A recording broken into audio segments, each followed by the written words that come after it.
Bacaan liturgi Selasa 19 Januari 2021. Hari biasa pekan biasa kedua. Bacaan dari surat kepada orang Ibrani. Saudara-saudara, Allah bukan tidak adil.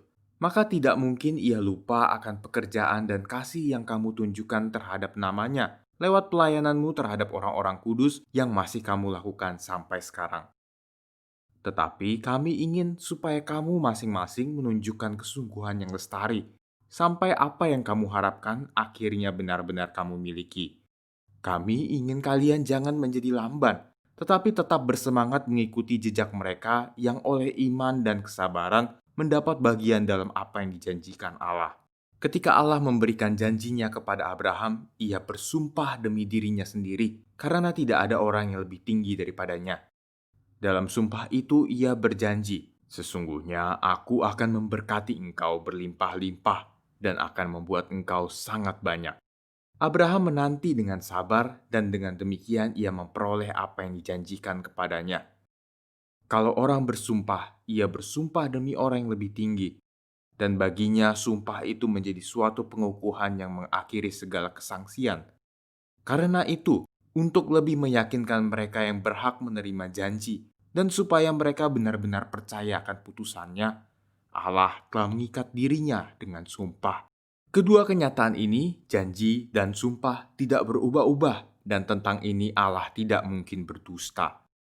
Jadi maksud Allah mengikat janji dengan sumpah ialah supaya kita mencari perlindungan, beroleh dorongan yang kuat bahwa kita akan menjangkau pengharapan yang terletak di depan kita. Pengharapan itu adalah sauh yang kuat dan aman bagi jiwa kita.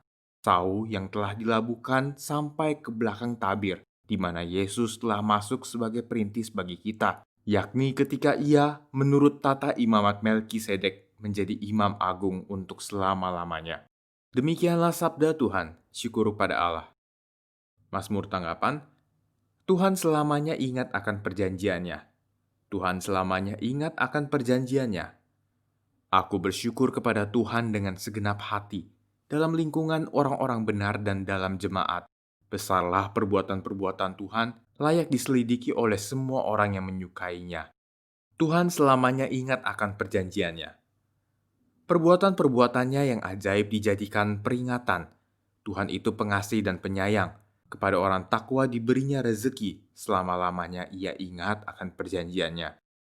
Tuhan selamanya ingat akan perjanjiannya. Ia memberikan kebebasan kepada umatnya, ia menetapkan perjanjian untuk selama-lamanya. Kudus dan dahsyatlah namanya, dia akan disanjung sepanjang masa. Tuhan selamanya ingat akan perjanjiannya. Haleluya, haleluya.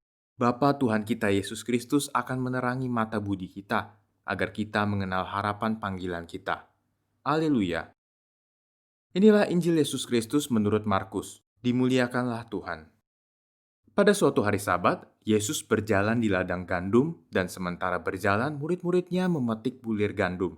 Maka kata orang-orang Farisi kepada Yesus, "Lihat, mengapa mereka berbuat sesuatu yang tidak diperbolehkan pada hari Sabat?" Jawab Yesus kepada mereka, "Belum pernahkah kamu baca apa yang dilakukan Daud ketika ia dan para pengiringnya kekurangan dan kelaparan? Tidakkah ia masuk ke dalam rumah Allah waktu Abiatar menjabat sebagai imam agung, lalu makan roti sajian yang tidak boleh dimakan kecuali oleh imam-imam dan memberikannya juga kepada pengikut-pengikutnya?" Lalu kata Yesus kepada mereka, "Hari Sabat diadakan untuk manusia, dan bukan manusia untuk hari Sabat. Jadi anak manusia adalah Tuhan, juga atas hari Sabat." Demikianlah Injil Tuhan, terpujilah Kristus.